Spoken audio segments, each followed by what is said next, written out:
Delhi BJP के इतिहास का आज सुनहरा पल। प्रधानमंत्री नरेंद्र मोदी ने नवरात्रि के पावन अवसर पर पार्टी के नए कार्यालय का उद्घाटन किया और इस मौके पर उन्होंने संगठन की जड़ों और कार्यकर्ताओं के त्याग की कहानी भी याद दिलाई। पीएम ने कहा, हमारे लिए बीजेपी दफ्तर कोई साधारण इमारत नहीं बल्कि मंदिर है, देवालय है जो कार्यकर्ताओं को जमीन से जोड़ कर रखता है। उन्होंने नवरात्रि का जिक्र करते हुए इसे शुभ अवसर बताया और दिल्ली बीजेपी को बधाई भी दी। मोदी ने बीजेपी की यात्रा का भी स्मरण कराया। बोले, पार्टी की स्थापना भले ही 45 साल पहले हुई हो, लेकिन इसकी जड़ें 1951 में डॉक्टर श्यामा प्रसाद मुखर्जी द्वारा स्थापित जनसंघ से जुड़ी हुई है।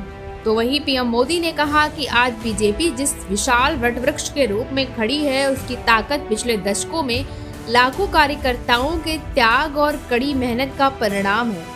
दिल्ली से बीजेपी का रिश्ता सिर्फ राजनीतिक नहीं बल्कि दिल का रिश्ता है। चलिए सुनते हैं इस दौरान उन्होंने और क्या कुछ कहा। नवरात्र के इन पावन दिनों में आज दिल्ली भाजपा को अपना नया कार्यालय मिला है।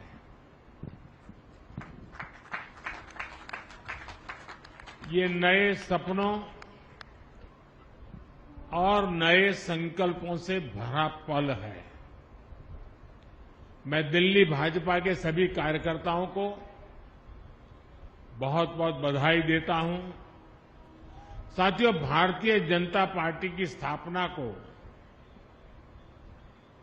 45 वर्ष हो चुके हैं।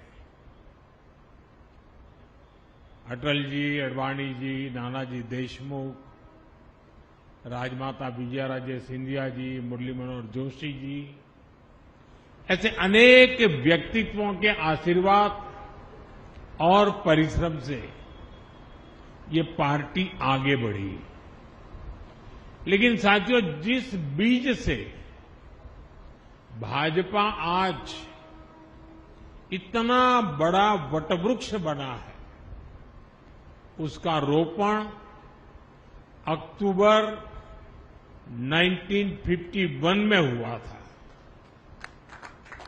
तब डॉक्टर श्यामा प्रसाद मुखर्जी के नेतृत्व में जनसंघ की स्थापना हुई थी और उसी दौर में दिल्ली जनसंघ को भी वैद्य गुरुदत्त जी के रूप में अपना पहला अध्यक्ष मिला।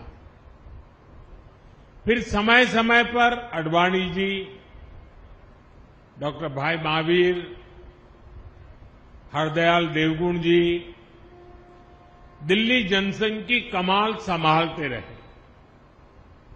1980 में जब भाजपा की स्थापना हुई तो वीके मल्होत्रा जी को दिल्ली भाजपा के पहले अध्यक्ष की जिम्मेदारी मिली।